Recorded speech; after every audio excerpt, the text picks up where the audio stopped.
Muy buenas tardes a todos. Bienvenidos a esta nueva sesión de Citnova Talks. Qué gusto saludarlos, que estén aquí con nosotros. Una cordial bienvenida de parte de nuestro director, el maestro José Alonso Huerta Cruz, director general de Citnova. Bienvenidos. Es un placer tener al doctor Eduardo Calixto, especialista en el tema de neurociencia, el día de hoy, y como parte de la conmemoración del Día Internacional de la mujer, sobre todo las mujeres científicas, académicas, empresarias, emprendedoras, y pues sobre todo también de las niñas, pues estamos promoviendo este tema. Desde el CITNOVA nosotros fomentamos la equidad y igualdad entre mujeres y hombres, y por lo tanto nos complace el día de hoy que el doctor Eduardo Calixto esté con nosotros. Voy a leer brevemente su reseña y que también ustedes nos acompañen el día de hoy. El doctor Eduardo Calixto es médico cirujano por la Universidad Nacional Autónoma de México. Estudió el doctorado en neurofisiología en el Instituto de Fisiología Celular de la UNAM y el posgrado en fisiología cerebral en la Universidad de Pittsburgh. Es miembro del postdoctorado, es miembro del Sistema Nacional de Investigadores del CONACYT nivel 2 y también es miembro activo de la Society for Neuroscience desde 2001. Es jefe del Departamento de Neurobiología de la Dirección de Investigaciones en Neurociencias del Instituto Nacional de Psiquiatría Ramón de la Fuente Muñiz, de la Secretaría de Salud. Su línea de investigación se encuentra dirigida a estudiar los procesos neuronales que explican las adicciones a diversas drogas y modulación de la conducta sexual, ansiedad y depresiva por diferentes hormonas y neurotransmisores, así como la recuperación funcional neuronal. Él es autor de 27 publicaciones internacionales en revistas especializadas en neurociencias y ha escrito 4 libros. Ha sido profesor invitado del Departamento de Neurociencias de la Universidad de Pittsburgh en Estados Unidos y en el Departamento de Neurofarmacología del Centro Paul Broca en París, Francia. Cuenta con el premio Montesquieu en el año 2010 y con el reconocimiento de la Cumbre Internacional del Conocimiento México, Senado de la República, en el año 2020. Bienvenido, doctor. Qué gusto saludarla. Nos complace que esté por acá con nosotros conmemorando este Día Internacional de la Mujer, sobre todo la mujer científica, emprendedora y académica, investigadora. Bienvenido a Hidalgo y con el gusto de que todos estén aquí con nosotros. Para mí es un privilegio y muchas gracias por esta magia y por este evento que agradezco mucho a todos, a Citnova y a todos los que hacen posible esta presentación y a todos aquellos que en algún momento la van a ver, ya sea en vivo en este momento o en alguna fecha posterior. Gracias por sus atenciones y vamos a comenzar. La siguiente charla escapa netamente de un análisis central, de un proceso que solamente emane opiniones. Todo lo que vamos a escuchar a continuación está previamente publicado. Y lejos de generar una controversia, tengo que decir que es lo que más reciente se ha publicado en el campo de las neurociencias en relación a lo que es el cerebro femenino y su plasticidad fascinante. Habrá que reconocer que hay algunas diferencias neuroquímicas, fisiológicas y anatómicas que en parte explican algunas conductas. Yo quiero decir que, antes de empezar, no hay un proceso determinista para decir por qué o qué está atrás específicamente de algo o de una conducta en especial. Abro todo este proceso para decir claramente que no estamos ni a favor de una posición de señalar que algo es diferente para que con esto se agreda, se ataque o sea el procesamiento de violencia. Estamos hablando de estas diferencias y de manera interesante poder tener una discusión más allá desde el punto de vista académico-científico que entonces nos haga reconocer que estas diferencias por momentos pueden ser complementos para muchas de las conductas en una sociedad de hombres y de mujeres. En lo general, un cerebro de un varón pesa 1,350 kilogramos. 1,250 kilogramos es el peso del cerebro de una mujer. Y entonces estaremos pensando, ya ven, el cerebro de los hombres es discretamente mayor que el de las mujeres. Y empezamos con este proceso para decir que el tamaño no significa mayor conectividad y, por supuesto, superioridad en ningún aspecto. Tenemos que decir que el cerebro de las mujeres, siendo más pequeño, tiene una proclividad a tener mejor conexión, mayor resistencia al estrés y algunos tipos de enfermedades, pero también la hace más vulnerable a otro tipo de enfermedades y por momentos en circunstancias, en lo general, adaptarse más rápido a fenómenos de estrés. Diferencias de cerebros en relación al peso que los podemos incluso o realizar desde estar vivos. Podemos sopesar el peso real de la materia encefálica, pero también en estudios post-mortem podemos corroborar estas diferencias que en algunos casos se puede perder y que en términos generales estamos hablando alrededor de 100 a 115 gramos de diferencia entre uno y otro. Ambos cerebros tienen una capacidad de pensamiento altísima. En lo general, estamos hablando de un promedio de un cerebro general, hace 48 pensamientos por minuto, lo cual lo hace tener hasta 2,880 pensamientos por hora, o que esto llevaría a tener 46,000 pensamientos al día. Pero lo interesante es que podemos tomar 2,160 decisiones al día. Esto quiere decir que independientemente de que seamos hombres o mujeres, nuestra capacidad de generar pensamientos y tomar decisiones se la debemos a este órgano maravilloso que además permite una comunicación inmediata en serie y en paralelo de estar analizando qué es lo que hacemos, proyectamos, sentimos, valoramos y evaluamos, no solamente de la conducta de con quien estamos platicando, sino de nuestros propios sentimientos y conductas. Si nosotros revisamos lo que hace prácticamente 10 u 11 años viene estableciéndose, tenemos este esquema que puede ser lo más general, hablando de un dimorfismo cerebral. Yo les pido que guarden esta información porque en la última diapositiva va a ser muy impactante el contraste de lo que voy a decir. Me regreso. Moves en Journal Neuroscience en el año 2009 indica claramente esto.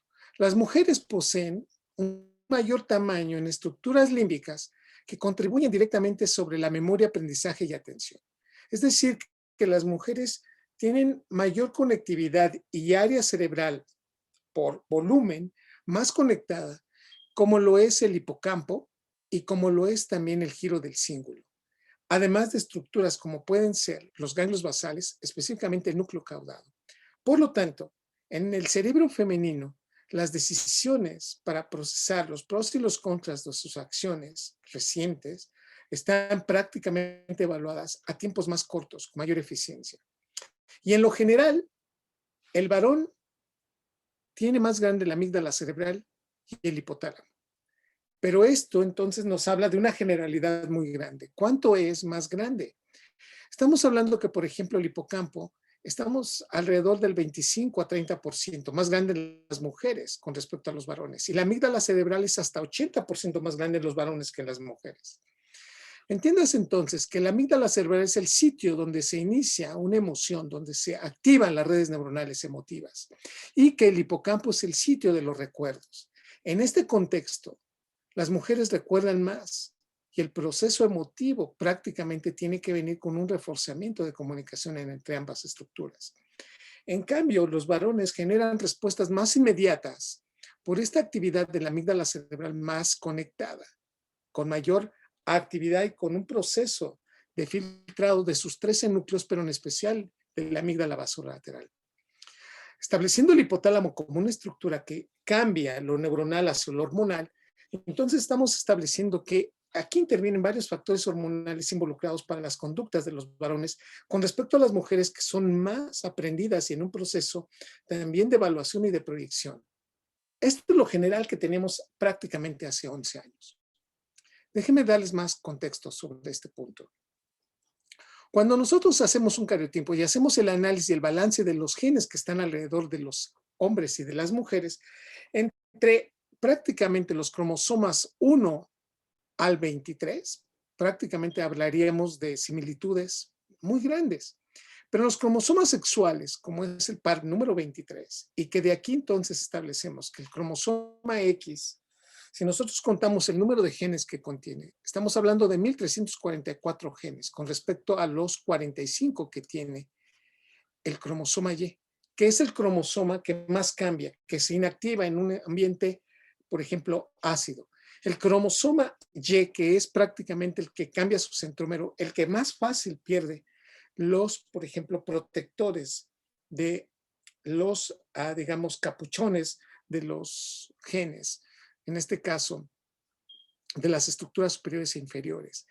El cromosoma que incluso puede desaparecer más rápido a lo largo de la vida y que entonces nos damos cuenta que si uno de los cromosomas en los seres humanos habría de desaparecer, estamos hablando de miles de años, el que está condenado a desaparecer es el cromosoma Y.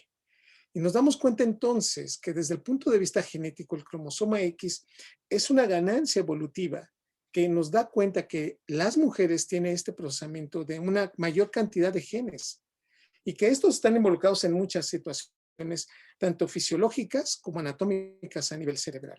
Vayamos parte por parte. Uno de estos cromosomas, de estos genes que están en el cromosoma Y, es el SRI. SRI de 12 kilobases es el responsable prácticamente de modificar la biosíntesis de algunos esteroides específicamente para la producción de testosterona. Pero cuando se regula este proceso de mayor testosterona, lo que se ha descubierto es que a mayores niveles de testosterona, si bien cambian muchas actividades desde el punto de vista genético, también hay cambios en la transcripción de algunos genes y en la metilación de otros. Déjenme darles un poco más de contexto que puede ser hasta chusco. En el año 2003, en el Congreso de la Society for Neuroscience, una investigadora que dio la plática de apertura un domingo por la noche, así nos recibió prácticamente 500 investigadores de todo el mundo. El cerebro de los varones es un accidente biológico.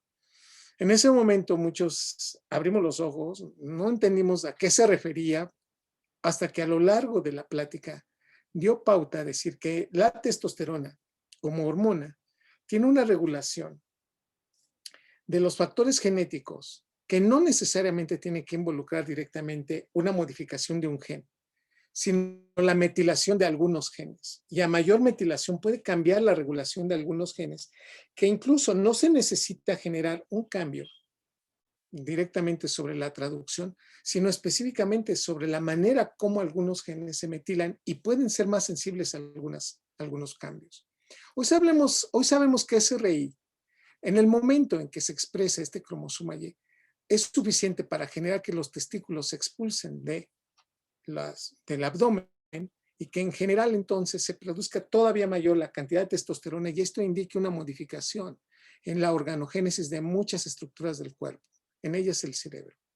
Y la otra, de manera muy interesante, es el desarrollo de la actividad inmune y de respuestas inmunológicas y de la señalización del sistema inmunológico, de la madurez, que esto va a intervenir tarde o temprano en el proceso de la división de algunas estructuras y de la separación de algunas actividades. Por ejemplo, hoy sabemos que si habríamos de hablar de alguna madurez distinta entre un cromosoma X y un Y, es prácticamente esta regulación específica de que a mayores niveles de testosterona se producen células inmunológicas de mayor tamaño en el cerebro de los hombres y que esto implica que los procesos inflamatorios en el cerebro de los hombres sean más fuertes, sea más grande. Y además, cambios en la expresión del complejo mayor de histocompatibilidad que es más definitorio en el cerebro de los hombres que de las mujeres. Esto implica claramente entonces que al hacer estos cambios significativos en el sistema inmunológico, entonces los varones suelen responder sus cerebros a cambios energéticos más grandes, como la biosíntesis de ATP. ¿Qué significa esto? Que la microglia, al ser más grande, probablemente sea más lábil y por lo tanto su vida sea más corta. Y esto entonces hace entender que procesos inflamatorios son también más categóricos, pero deplorables en el cerebro de los varones. Por lo tanto, estos primeros datos significativos que uno no pensaría que tiene que ver el sistema inmunológico con la activación del cerebro y su maduración, vienen desde antes del nacimiento y entonces están prácticamente generando cambios en la respuesta hormonal y en la fisiología de muchos aspectos que vamos a tener en la vida. Hoy sabemos que la plasticidad neuronal, es decir, cómo nos adaptamos a muchos eventos en la vida, depende de estos factores epigenéticos, es después del nacimiento, es después de la expresión de genes. Y muchos de los cambios epigenéticos que se generan a lo largo de la vida se dan por la presencia de cortisol, pero también por testosterona. Déjenme explicarlo de una manera muy puntual. A mayores niveles de cortisol, por ejemplo, se empiezan a metilar ciertos genes, en especial responsables de producir un receptor para cortisol, y entonces nos hacemos más vulnerables al estrés. Pero esto se lo podemos heredar a la siguiente generación. Hoy sabemos que a mayor metilación, los receptores de cortisol, ¿sí?, generan entonces un incremento en la sensibilidad a bajas concentraciones de cortisol. En otras palabras, una generación que tuvo mucho estrés predispone al estrés para la siguiente generación. Esto visto nada más por cortisol. Este es un cambio epigenético que hoy estamos entendiendo a nivel de la naturaleza humana. Pero también existe un cambio, y esto lo traigo a colación por estas diferencias de cerebros entre hombres y mujeres. ¿Qué es lo que empieza a hacer que un cerebro de hombre se haga hombre y uno de mujer se queda como cerebro de mujer? Es los niveles elevados de testosterona. A mayor nivel de testosterona, la concentración plasmática, es decir, en la sangre, genera metilaciones que poco a poco empiezan a modificar la expresión para algunas proteínas, y que esto hace que algunas redes neuronales se corten, ya no generen arborizaciones, divisiones celulares disminuyan, y en consecuencia hoy reconocemos que antes del nacimiento la testosterona genera podas neuronales muy fuertes, genera muerte neuronal de poblaciones neuronales que no se ven en los cerebros femeninos, y esto en parte entonces influye directamente en el reconocimiento desde cómo se forma el cerebro, cómo va madurando y cómo esto proyecta a lo largo de la vida. ¿Qué es lo que le quiero decir? Si uno hace un análisis de cerebros de hombres y mujeres al nacimiento, ahora me voy al momento de nacer, y vemos el hecho de que una mujer prácticamente sus hormonas no han cambiado, no tiene producción de hormonas. Los estrógenos y progesterona a los cuales estuvo expuestos no cambian después del nacimiento. Un niño varón después de nacer, prácticamente en los 6 primeros meses, tiene este proceso. Un incremento de una hormona que se llama dehidroepiandrosterona, que eventualmente se convierte en testosterona. La dehidroepiandrosterona tiene un pico que eventualmente después disminuye, y poco a poco en la pubertad empieza a aumentar, y ya cuando se es adolescente se alcanzan los máximos niveles para después en los 40, 50 años disminuye. Hoy sabemos que a mayores niveles de dehidroepiandrosterona, testosterona, hay una mayor cantidad de muerte celular programada. Disminuye la neurogénesis y disminuye la actividad de genes que permiten diferenciación. En otras palabras, la hormona que nos hace sexualmente activos a los varones, que nos hace tener prácticamente el deseo sexual y que está atrás de muchas conductas violentas, también se encuentra atrás de muchos factores que pueden a la postre disminuir su red neuronal. En otras palabras, los varones vamos a pagar prácticamente a lo largo de la vida el hecho de ser varones con una disminución de redes neuronales biológicamente, que hacen que las pocas neuronas que podemos tener en este contexto de evaluación y de proyección exijan mucho más sobre los conocimientos y muchos de los procesos con respecto al cerebro de una mujer, que está garantizando una menor muerte neuronal, una mayor neurogénesis y una mayor activación de genes. Con esto en mente, se han hecho bastantes estudios, y un grupo muy, muy aventajado sobre esto, como es el grupo del doctor Arturo Álvarez Bulla, indica claramente que la pubertad es un cambio categórico de estas redes neuronales. Y visto como un cambio filogenético y ontogenético, la pubertad cambia la función del sistema límbico, de la estructuración de dónde se genera una conducta y cómo se proyecta a lo largo de la vida. Déjeme comentarle en este contexto que entonces, hasta antes de la pubertad, prácticamente sin hormonas, parecía latente un cerebro distinto, un cerebro semejante entre hombres y mujeres. Pero en el momento en que empieza a madurar este evento hormonal, también empieza a cambiar la maduración de la amígdala cerebral. Por lo tanto, la amígdala cerebral, cuando empezamos prácticamente en la adolescencia, genera ya un cambio en sus redes neuronales y en su manera de activación, y esto explica cómo los varones a mayor cantidad de testosterona prácticamente maduran sus redes neuronales de la amígdala un poco más rápido que la de las mujeres. Por esta razón, el estado latente de un cerebro en la infancia prácticamente va a cambiar y la adolescencia se integra en circuitos neuronales funcionales que van a funcionar toda la vida. Son las hormonas las que despiertan estas diferencias y las que empiezan a conectar al cerebro. Si nosotros valoramos lo que va pasando a lo largo de la vida, en los siguientes, digamos, desde las primeras semanas de vida, nos damos cuenta que mujeres y hombres, esto he visto azul hombres, naranja mujeres, nos damos cuenta que cuando hacemos la correlación y la proyección, nos damos cuenta que los varones, tal pareciera que empiezan a conectar mejor su corteza parietal frontal y que eventualmente esto cambia en la adolescencia. Quiere decir que los niños, tal pareciera que empiezan los bebés a morir sus neuronas en los primeros 2 meses. Estamos hablando de neuronas que ayudaron a la migración celular y que eventualmente entonces el cerebro de los niños empiezan a tener un poco de más crecimiento y estructuración con respecto a las mujeres. Pero esto entonces cambia a lo largo, ¿sí?, de los siguientes años, de los siguientes meses. La densidad de materia gris en hombres y mujeres a los 8 años es prácticamente igual. Pero a partir de los 8 años, las mujeres empiezan a tener mayor cantidad de sustancia gris. Sustancia gris es la manera como se están conectando ambos hemisferios cerebrales, cómo se comunican núcleos cerebrales en los cerebros, porque estamos hablando de la mielina. Y hablar de mielina es la velocidad de comunicación que tienen grupos neuronales. A mayor cantidad de mielina garantiza una mayor, digamos, velocidad de comunicación. ¿Qué es lo que estoy diciendo con todo este proceso que les estoy comentando?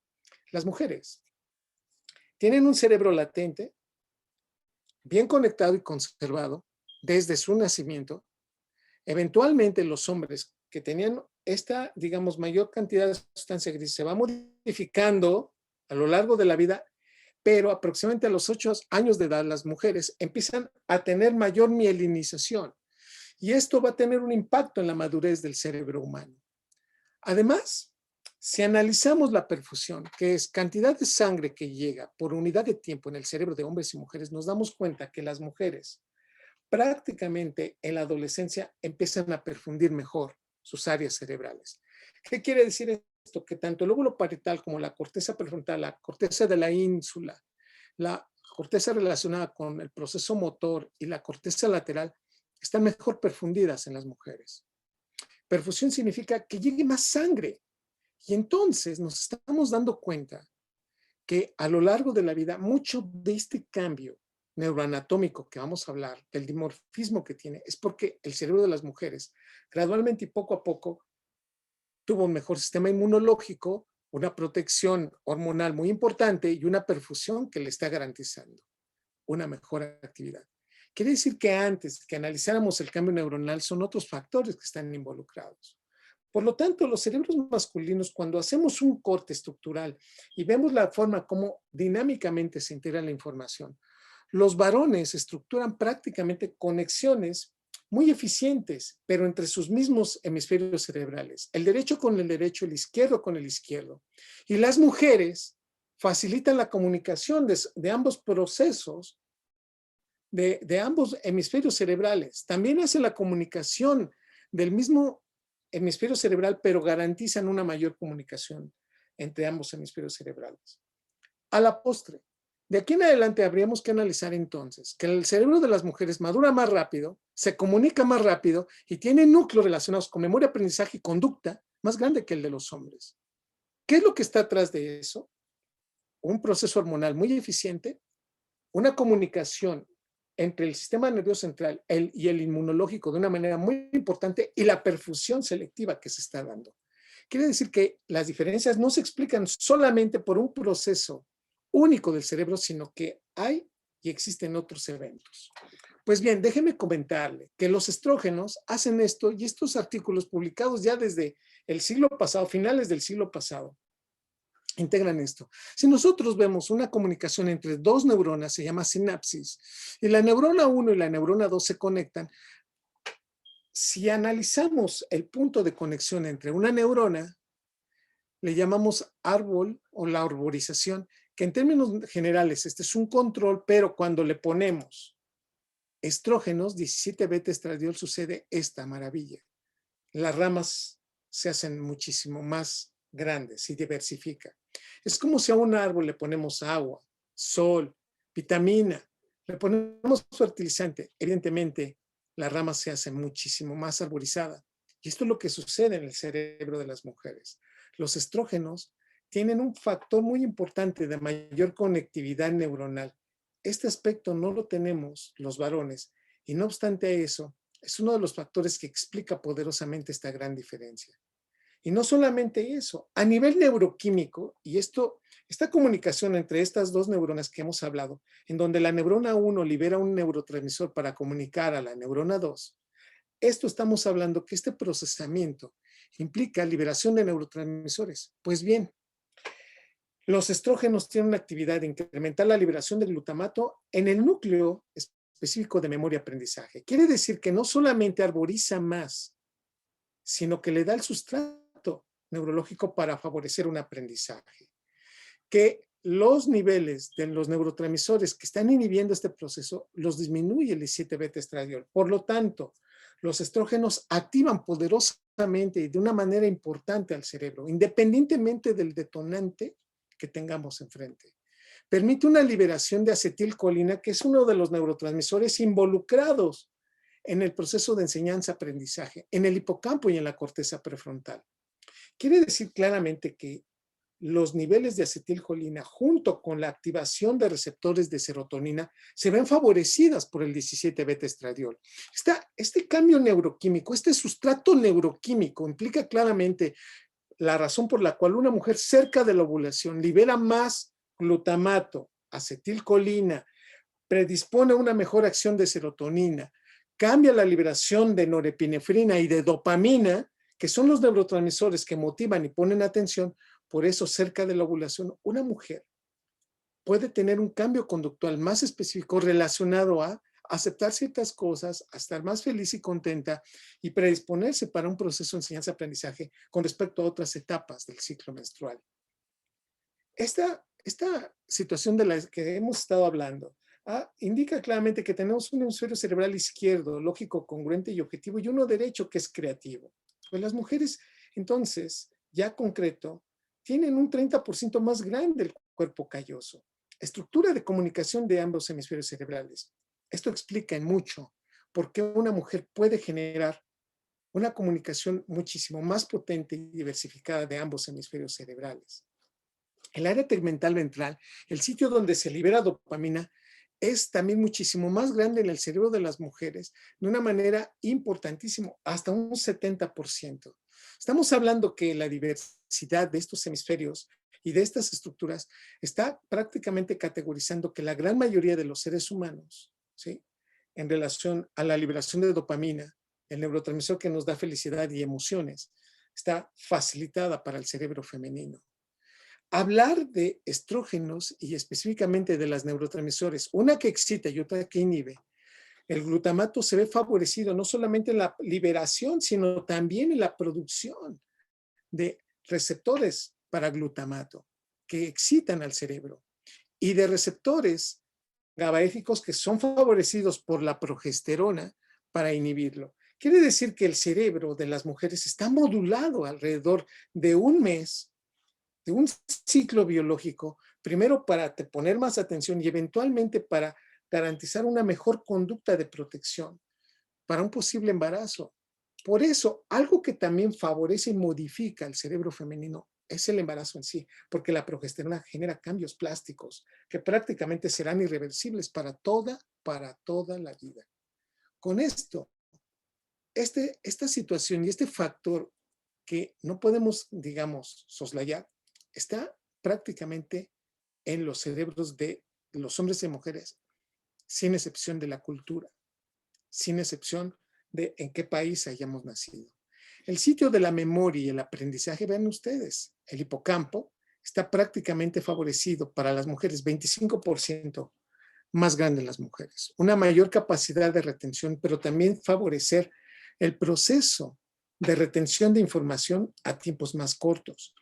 Y como lo mencioné en la diapositiva prácticamente que iniciaba toda esta disertación, es que el hipotálamo y la amígdala son discretamente más grandes en los hombres. Si hablamos del hipotálamo, es hasta un 15% más grande en los hombres y la amígdala cerebral hasta un 75% más grandes. En esta condición, hay hombres que tienen 85% mayor tamaño de la amígdala cerebral y esto en parte entonces implica por qué las conductas agresivas, hipersexuales, promiscuas y de prácticamente agresión que tienen muchos machos a lo largo de la evolución filogenética. Los hombres no escapamos de esto, no obstante que podemos controlar este evento. La relación de amígdala cerebral con niveles de testosterona establecen esta comunicación de eficiencia, de mayor sexualidad, pero al mismo tiempo también de mayor motivación y con una disminución de la madurez de toma de decisiones. Y no obstante esto, el cerebro de las mujeres trabaja más rápido su amígdala cerebral izquierda. A esas alturas de la disertación, entonces estamos hablando que el cerebro masculino y femenino tienen núcleos distintos y no obstante, en las mujeres, el común denominador es que al estar más mielinizados pueden trabajar más grande, más rápido. En otras palabras, lo que acabo de decir es que los varones tenemos las amígdalas cerebrales más grandes y sin embargo en las mujeres puede trabajar más rápido la amígdala cerebral izquierda. Con esto nos llama mucho la atención y, por ejemplo, para muchos morfólogos implica claramente que los niveles neurofisiológicos de integración y de información implica claramente que tamaño no significa mayor eficiencia y mejoras en la conducta. ¿Cómo analizamos, cómo hacemos, cómo evaluamos si estamos enfrente de una persona que está enojada, feliz frente a nosotros? Esta estructura se llama giro del cíngulo, que tiene una relación muy importante con la zona que determina el dolor, que es la ínsula. El giro del cíngulo nos ayuda a interpretar la información de nuestra conducta, de nuestros sentimientos, de nuestras emociones, pero no solamente la propia, sino la de otra persona. Si yo veo la cara de cada uno de estos individuos, sabré identificar y etiquetar la emoción de quien estoy viendo. En realidad se está activando el giro del cíngulo, pero también cuando recibo una noticia que no es muy agradable, el giro del cíngulo se activa y comunica inmediatamente la información a la corteza de la ínsula. Y esto explica en parte por qué muchas informaciones nos puede generar dolor moral. Porque a través de esta comunicación entonces se categorizan los dolores morales, pero también físicos. De otra manera, entonces, el giro del cíngulo tiene una gran cantidad de neuronas espejo. Tiene el sitio de relevo de las vías del dolor, pero también de interpretación que manda directamente a las estructuras límbicas. El giro del cíngulo es 30% más grande en las mujeres. Por lo tanto, garantiza una mayor evaluación de los, digamos, mensajes sociales y al mismo tiempo genera una comunicación de proyección y de entendimiento de las emociones. Una emoción, entonces, es mejor evaluada por las mujeres y calibrada en funcionalidad en el cerebro femenino. Si analizamos qué sucede a lo largo de la vida con los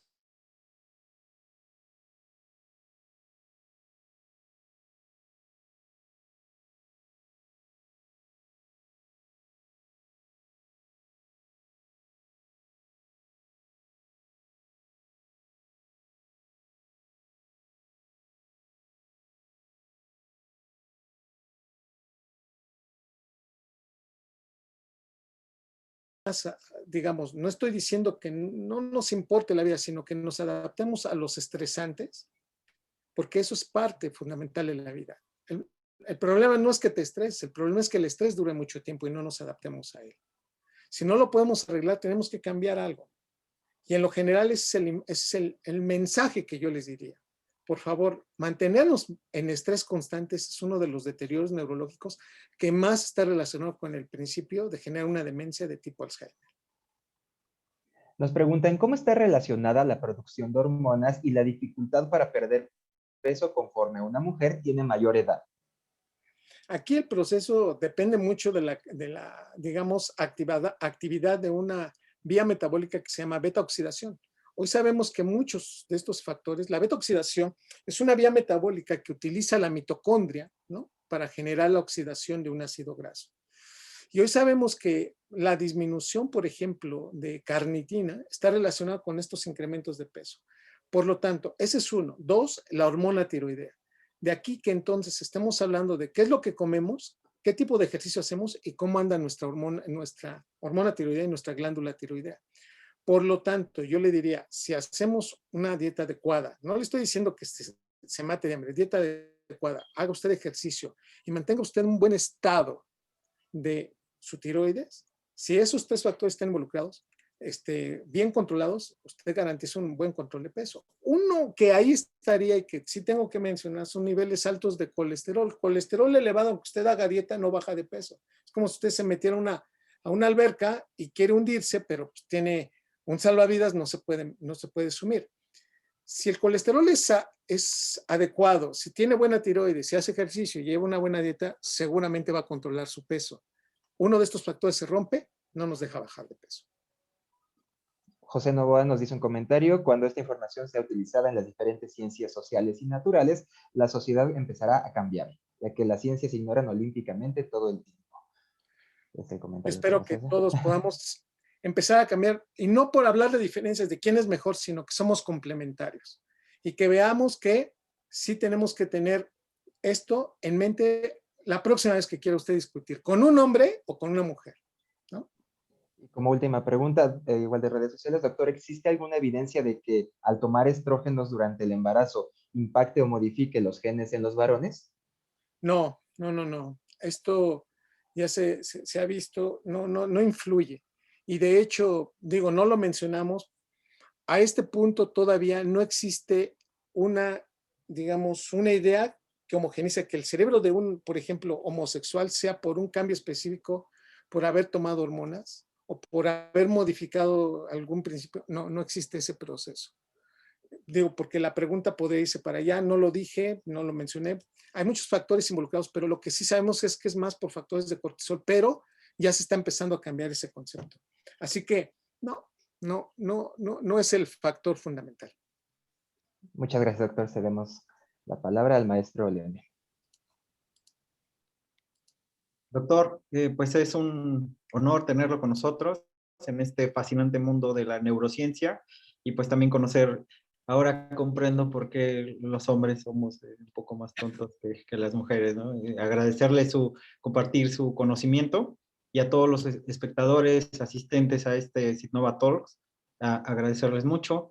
Doctor Eduardo Calixto, un gran saludo de parte de Citnova del Estado de Hidalgo. Muchas gracias por compartir este conocimiento para las futuras científicas en neurociencia, niñas interesadas en este tema, académicas, estudiantes que están por aquí, y obviamente también fomentar la ciencia, la tecnología y la innovación. Muchas gracias, doctor, y aprovecho para invitarlos a la próxima sesión de Citnova Talks, donde va a estar Gabriel Ambriz. Él es científico de datos en el área biomédica. Su tema será decisiones basadas en ciencia de datos, Data Driving Decisions. Entonces, cordialmente invitados. Doctor, un gusto saludarle. Muchas gracias a todos. Muy buena tarde. Hasta pronto, buenas tardes.